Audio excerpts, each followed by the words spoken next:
ಎಲ್ಲ ವೀಕ್ಷಕರಿಗೂ ನಮಸ್ಕಾರ। ಈ ಒಂದು ವಿಡಿಯೋದಲ್ಲಿ ನಿಮ್ಮ ಪ್ಯಾನ್ ಕಾರ್ಡು ನಿಷ್ಕ್ರಿಯಗೊಂಡಿದ್ರೆ ಅಥವಾ ನೀವು ನಿಮ್ಮ ಪ್ಯಾನ್ ಕಾರ್ಡು ನಿಷ್ಕ್ರಿಯಗೊಂಡಿರೋದು ನಿಮಗೆ ಗೊತ್ತಿರೋದಿಲ್ಲ, ಬ್ಯಾಂಕಿಗೆ ಹೋಗಿರ್ತೀರ ಹಣವನ್ನು ವಿಡ್ರಾ ಮಾಡಲಿಕ್ಕೆ। ಸೊ ಅಲ್ಲಿ ನಿಮ್ಮ ಒಂದು ಕೊಡು ತಗೊಳ್ಳೋ ವ್ಯವಹಾರದಲ್ಲಿ ಹಣ ವಿಡ್ರಾ ಆಗದೆ ಇರೋದಕ್ಕೆ ಬ್ಯಾಂಕಿನ ಮ್ಯಾನೇಜರ್ ಆಗಿರ್ಬೋದು ಅಥವಾ ಕ್ಯಾಶಿಯರ್ ಆಗಿರ್ಬೋದು ನಿಮ್ಮ ಒಂದು ಹಣದ ವ್ಯವಹಾರ ಮಾಡಲಿಕ್ಕೆ ಆಗೋದಿಲ್ಲ, ನಿಮ್ಮ ಪ್ಯಾನ್ ಕಾರ್ಡು ನಿಷ್ಕ್ರಿಯಗೊಂಡಿದೆ ಅಂತೇಳಿ ಅಂದಾಗ ನಿಮ್ಮ ಇನ್ಆಕ್ಟಿವ್ ಆಗಿರುವಂಥ ಒಂದು ಪ್ಯಾನ್ ಕಾರ್ಡನ್ನು ರೀಆಕ್ಟಿವ್ ಮಾಡೋದು ಹೇಗಂತೇಳಿ ನಾನು ನಿಮಗೆ ಈ ಒಂದು ವಿಡಿಯೋದಲ್ಲಿ ತಿಳಿಸ್ಕೊಡ್ತಾ ಇದ್ದೇನೆ। ಸೊ ಅದಕ್ಕಾಗಿ ನೀವು ಮೊದಲು ಈ ಒಂದು ಪೋರ್ಟಲ್ಗೆ ಬರಬೇಕಾಗತ್ತೆ। ಇನ್ಕಮ್ ಟ್ಯಾಕ್ಸ್ದು ಇ ಫಿಲ್ಲಿಂಗ್ ಅಂತೇಳಿ ಒಂದು ಪೋರ್ಟಲ್ ಇದೆ। ಈ ಒಂದು ಪೋರ್ಟಲ್ ಲಿಂಕನ್ನು ನಾನು ನಿಮಗೆ ಡಿಸ್ಕ್ರಿಪ್ಷನ್ ಬಾಕ್ಸಲ್ಲಿ ಕೊಟ್ಟಿರ್ತೇನೆ, ನೀವು ಅಲ್ಲಿ ಹೋಗ್ಬಿಟ್ಟು ಈ ಒಂದು ಪ್ರೊಸೀಜರನ್ನು ಫಾಲೋ ಮಾಡ್ಬೋದು। ಅದಕ್ಕಾಗಿ ವಿಡಿಯೋನ ಪೂರ್ತಿಯಾಗಿ ನೋಡಿ। ಇಲ್ಲಿ ಒಂದು ಹೊಸ ಅಪ್ಡೇಟ್ ಕೂಡ ಬಂದಿದೆ, ಈ ಒಂದು ಅಪ್ಡೇಟನ್ನು ನಾನು ನಿಮಗೆ ವಿಡಿಯೋದಲ್ಲಿ ತಿಳಿಸ್ಕೊಡ್ತೇನೆ। ಸೊ ಅದಕ್ಕಾಗಿ ನೀವು ನಿಮ್ಮ ಒಂದು ಪ್ಯಾನ್ ಕಾರ್ಡು ಆ್ಯಕ್ಟಿವಲ್ಲಿ ಇದೆಯೋ ಇಲ್ಲೋ ಅಂತೇಳಿ ತಿಳ್ಕೊಬೇಕು ಅಂತಂದರೆ ಇಲ್ಲಿ ಲಿಂಕ್ ಆಧಾರ್ ಸ್ಟೇಟಸ್ ಅಂತ ಇದೆ ನೋಡಿ, ಇದನ್ನು ಕ್ಲಿಕ್ ಮಾಡ್ಕೊಳ್ಳಿ। ಇದನ್ನು ಕ್ಲಿಕ್ ಮಾಡ್ಕೊಂಡ ನಂತರ ನೆಕ್ಸ್ಟ್ ಪೇಜು ಈ ಥರ ಓಪನ್ ಆಗುತ್ತೆ। ಇಲ್ಲಿ ನಿಮ್ಮ ಆಧಾರ್ ಕಾರ್ಡ್ ನಂಬರು ಮತ್ತು ಪ್ಯಾನ್ ಕಾರ್ಡ್ ನಂಬರನ್ನು ಹಾಕಬೇಕಾಗತ್ತೆ। ಹಾಕಿದ ನಂತರ ಇಲ್ಲಿ ವ್ಯೂ ಲಿಂಕ್ ಆಧಾರ್ ಸ್ಟೇಟಸ್ ಅಂತ ಇದೆ ನೋಡಿ, ಇದನ್ನು ಕ್ಲಿಕ್ ಮಾಡಿದ ನಂತರ ನಿಮಗೆ ಈ ಥರ ಒಂದು ನೋಟಿಫಿಕೇಶನ್ ಓಪನ್ ಆಗುತ್ತೆ। ಇಲ್ಲಿ ನೋಡಿ ನಾಟ್ ಲಿಂಕ್ಡ್ ವಿತ್ ಆಧಾರ್ ಅಂತೇಳಿ ಬಂದಿದೆ। ಸೊ ಇಲ್ಲಿ ಲಿಂಕ್ ಆಧಾರ್ ಅಂತ ಒಂದು ಬ್ಲೂ ಕಲರ್ನಲ್ಲಿ ಒಂದು ಲಿಂಕ್ ಕೊಟ್ಟಿದ್ದಾರೆ ನೋಡಿ, ಈ ಒಂದು ಲಿಂಕ್ ಮೇಲೆ ನೀವು ಕ್ಲಿಕ್ ಮಾಡ್ಕೋಬೇಕಾಗತ್ತೆ। ಇಲ್ಲಿ ನೋಡಿ ಕ್ಲಿಕ್ ಮಾಡಿದ ನಂತರ ಲಿಂಕ್ ಆಧಾರ್ ಅಂತ ಹೇಳಿ ನಿಮಗೆ ಈ ಥರ ನೆಕ್ಸ್ಟ್ ಪೇಜ್ ಓಪನ್ ಆಗುತ್ತೆ। ಇಲ್ಲಿ ನಿಮ್ಮ ಪ್ಯಾನ್ ಕಾರ್ಡ್ ನಂಬರು ಮತ್ತು ಆಧಾರ್ ಕಾರ್ಡ್ ನಂಬರನ್ನು ಹಾಕಬೇಕಾಗತ್ತೆ। ಇದರ ನಂತರ ಇಲ್ಲಿ ಒಂದು ನೋಟಿಸ್ ಇದೆ ನೋಡಿ, ಇಂಪಾರ್ಟೆಂಟು, ನೀವು ಇಲ್ಲಿ ಆನ್ಲೈನ್ ಮುಖಾಂತರ 1000 ರೂಪಾಯಿ ದಂಡವನ್ನು ಅಥವಾ ಟ್ಯಾಕ್ಸನ್ನು ನೀವು ಕಟ್ಟಬೇಕಾಗತ್ತೆ। ಸೊ ಅದಕ್ಕಾಗಿ ನೀವು ಇಲ್ಲಿ 500 ಅದರ್ ರೆಸಿಪ್ಟ್ ಅಂತೇಳಿ ಚೂಸ್ ಮಾಡ್ಕೋಬೇಕಾಗತ್ತೆ। ಇಲ್ಲಿ ವ್ಯಾಲಿಡೇಟ್ ಮೇಲೆ ಕ್ಲಿಕ್ ಮಾಡ್ಕೊಳ್ಳಿ। ನೀವು ಒಂದು ವೇಳೆ ಆನ್ಲೈನ್ನಲ್ಲಿ ಪೇಮೆಂಟ್ ಮಾಡಿದರೆ ಈ ಥರ ಬರೋದಿಲ್ಲ, ಇವಾಗ ನೀವು ದಂಡವನ್ನು ಕಟ್ಟಿಲ್ವಲ್ಲ, ಅದಕ್ಕಾಗಿ ಈ ಥರ ಒಂದು ಎರರ್ ಬರ್ತಾ ಇರುತ್ತೆ। ಸೊ ಇದನ್ನು ನೀವು ಓದ್ಕೊಳ್ಳಿ। ಇಲ್ಲಿ ನೋಡಿ ಈ ಒಂದು ಪೇಮೆಂಟನ್ನು ಮಾಡೋದಕ್ಕಾಗಿ ಇಲ್ಲಿ ಕಂಟಿನ್ಯೂ ಟು ಪೇ ಅಂತೇಳಿ ನೋಡಿ, ಇದ್ರ ಮೇಲೆ ಕ್ಲಿಕ್ ಮಾಡ್ಕೊಳ್ಳಿ। ಇದರ ನಂತರ ನಿಮಗೆ ಇ ಪೇ ಟ್ಯಾಕ್ಸ್ ಅಂತೇಳಿ ಈ ಥರ ಪೇಜ್ ಓಪನ್ ಆಗುತ್ತೆ। ಇಲ್ಲಿ ನಿಮ್ಮ ಪ್ಯಾನ್ ಕಾರ್ಡ್ ನಂಬರನ್ನು 2 ಸತಿ ಹಾಕ್ಕೊಳ್ಳಿ, ನಂತರ ನಿಮ್ಮ ಆಧಾರ್ ಕಾರ್ಡಿಗೆ ಲಿಂಕ್ ಇರುವಂಥ ಮೊಬೈಲ್ ನಂಬರ್ನ ಇಲ್ಲಿ ಕೊಡಿ। ಇಲ್ಲಿ ಕಂಟಿನ್ಯೂ ಮೇಲೆ ಕ್ಲಿಕ್ ಮಾಡ್ಕೊಳ್ಳಿ। ನೀವು ಕೊಟ್ಟಿರುವಂಥ ಮೊಬೈಲ್ ನಂಬರಿಗೆ ಒಂದು OTP ಬರುತ್ತೆ, ಬಂದಿರುವಂಥ OTPಯನ್ನು ನಾನು ಇವಾಗ ಹಾಕ್ತಾ ಇದ್ದೇನೆ। ಇದನ್ನು ಹಾಕಿದ ನಂತರ ಕಂಟಿನ್ಯೂ ಮೇಲೆ ಕ್ಲಿಕ್ ಮಾಡ್ಕೊಳ್ಳಿ। ಕಂಟಿನ್ಯೂ ಮೇಲೆ ಕ್ಲಿಕ್ ಮಾಡಿದ ನಂತರ ಇ ಪೇ ಟ್ಯಾಕ್ಸ್ ಅಂತೇಳಿ ನಿಮಗೆ ನೆಕ್ಸ್ಟ್ ಪೇಜ್ ಓಪನ್ ಆಗುತ್ತೆ। ಇಲ್ಲಿ ನಿಮ್ಮ ಒಂದು ಹೆಸರು ಮತ್ತು ಪ್ಯಾನ್ ಕಾರ್ಡ್ ನಂಬರು 2 ಮ್ಯಾಚ್ ಆಗಿರೋದ್ರಿಂದ ಇಲ್ಲಿ ಗ್ರೀನ್ ಕಲರಲ್ಲಿ ನಿಮಗೆ ಒಂದು ಇಂಪಾರ್ಟೆಂಟ್ ನೋಟಿಸ್ ಬಂದಿದೆ ನೋಡಿ, ಇದರ ನಂತರ ಕ್ಲಿಕ್ ಮಾಡ್ಕೊಳ್ಳಿ। ಇಲ್ಲಿ ಎಲ್ಲ ಸರಿಯಾಗಿದ್ದರೆ ಮಾತ್ರ ಗ್ರೀನ್ ಕಲರಲ್ಲಿ ಬರುತ್ತೆ। ಇದರ ನಂತರ ನೆಕ್ಸ್ಟ್ ಪೇಜಲ್ಲಿ ಇ ಪೇ ಟ್ಯಾಕ್ಸ್ ಅಂತೇಳಿ ಬರುತ್ತೆ। ಇಲ್ಲಿ ನೋಡಿ ಇ ಪೇ ಟ್ಯಾಕ್ಸ್ ಅಂತೇಳಿ ಬಂದಿದೆ, ನಿಮ್ಮ ಒಂದು ಪ್ಯಾನ್ ಕಾರ್ಡ್ ನಂಬರ್ ಇದೆ, ನಂತರ ನೀವು ದಂಡವನ್ನು ಕಟ್ಟಬೇಕಾಗಿರೋದು ಇನ್ಕಮ್ ಟ್ಯಾಕ್ಸಿಗೆ। ಸೊ ಈ ಒಂದು ಆಪ್ಷನನ್ನು ನೀವು ಚೂಸ್ ಮಾಡ್ಕೋಬೇಕಾಗತ್ತೆ। ಇಲ್ಲಿ ಪ್ರೊಸೀಡ್ ಮೇಲೆ ಕ್ಲಿಕ್ ಮಾಡ್ಕೊಳ್ಳಿ। ಇಲ್ಲಿ ನಿಮಗೆ ಅಸೆಸ್ಮೆಂಟ್ ಇಯರ್ ಯಾವುದಂತ ಅನ್ನೋದನ್ನು ಸೆಲೆಕ್ಟ್ ಮಾಡ್ಕೋಬೇಕಾಗತ್ತೆ। ಇಲ್ಲಿ ನೀವು ಯಾವ ಒಂದು ಇಯರಲ್ಲಿ ಕಟ್ತಾ ಇದ್ದೀರಾ, 25, 26 ಅಥವಾ 26, 27 ಅನ್ನೋದನ್ನು ಸೆಲೆಕ್ಟ್ ಮಾಡ್ಕೋಬೇಕಾಗತ್ತೆ। ನಾನು ಇಲ್ಲಿ 25, 26 ಅಂತೇಳಿ ಸೆಲೆಕ್ಟ್ ಮಾಡ್ಕೊಳ್ತಾ ಇದ್ದೀನಿ। ಇಲ್ಲಿ ಟೈಪ್ ಆಫ್ ಪೇಮೆಂಟ್ಸ್ನಲ್ಲಿ ಇಲ್ಲಿ ಸ್ಕ್ರೋಲ್ ಡೌನ್ ಮಾಡಿ, ಪೂರ್ತಿ ಕೆಳಗಡೆ ಇರುತ್ತೆ, ಸ್ವಲ್ಪ ಸ್ಕ್ರೋಲ್ ಡೌನ್ ಮಾಡಿ ಕೆಳಗಡೆ ಇದೆ ನೋಡಿ ಅದರ್ ರಿಸಿಪ್ಟ್ 500 ಅಂತೇಳಿ। ಇಲ್ಲಿ ನಿಮಗೆ ಹೊಸ ಅಪ್ಡೇಟ್ ಬಂದಿದೆ ಅಂತ ಹೇಳಿ ಕೂಡ ನಾನು ನಿಮಗೆ ಹೇಳಿದ್ದೆ, ಆ ಒಂದು ಅಪ್ಡೇಟ್ ಏನನ್ನೋದನ್ನು ನಾನು ನಿಮಗೆ ಈಗ ಹೇಳ್ತಾ ಇದ್ದೀನಿ ನೋಡಿ।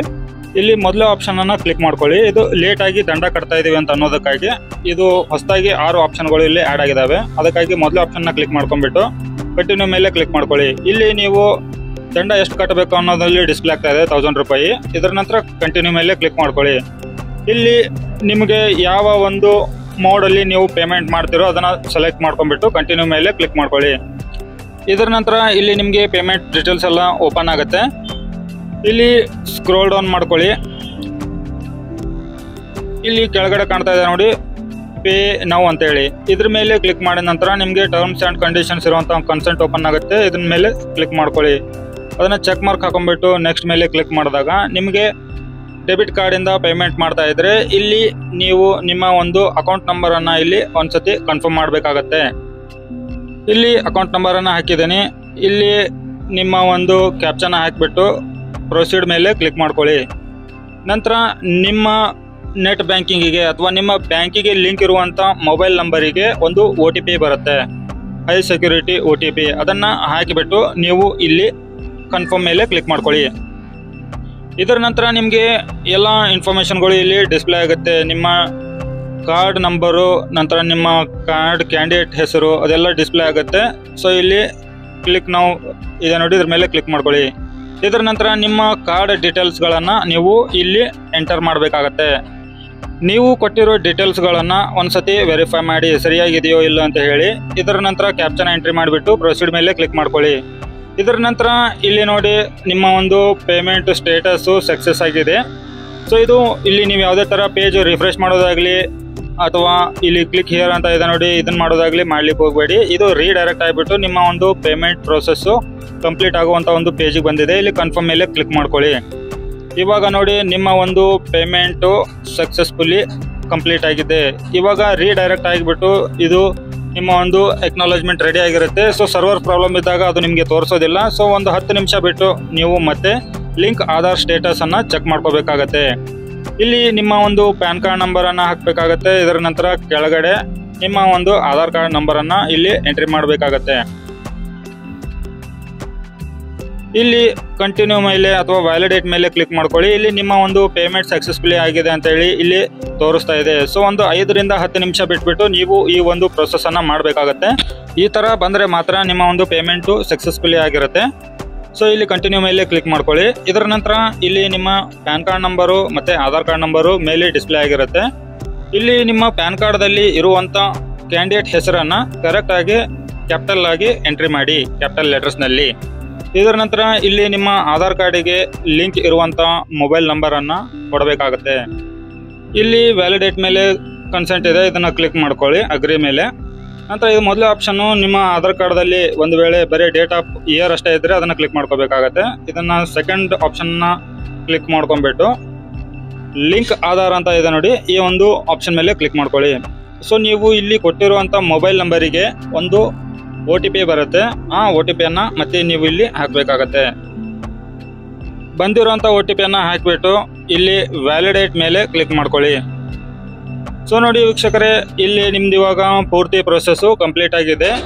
ಇವಾಗ ನಿಮ್ಮ ಒಂದು ವ್ಯಾಲಿಡೇಷನ್ಗೆ ಅದು ಅವರು ರಿಸೀವ್ ಮಾಡ್ಕೊಂಡಿದ್ದಾರೆ. ಇದನ್ನು ನೀವು ಕನ್ಫರ್ಮ್ ಮಾಡ್ಕೋಬೇಕು ಅಂತಂದರೆ 48 ಗಂಟೆಗಳ ನಂತರ ನಿಮ್ಮ ಆಧಾರ್ ಕಾರ್ಡು ಲಿಂಕ್ ಆಗಿದೆಯೋ ಇಲ್ಲೋ ಅಂತೇಳಿ ಸ್ಟೇಟಸನ್ನು ನೀವು ತಿಳ್ಕೊಬೇಕು ಅಂತಂದರೆ ನೀವು ಮತ್ತೆ ಈ ಪೋರ್ಟಲ್ಗೆ ಬರಬೇಕಾಗತ್ತೆ.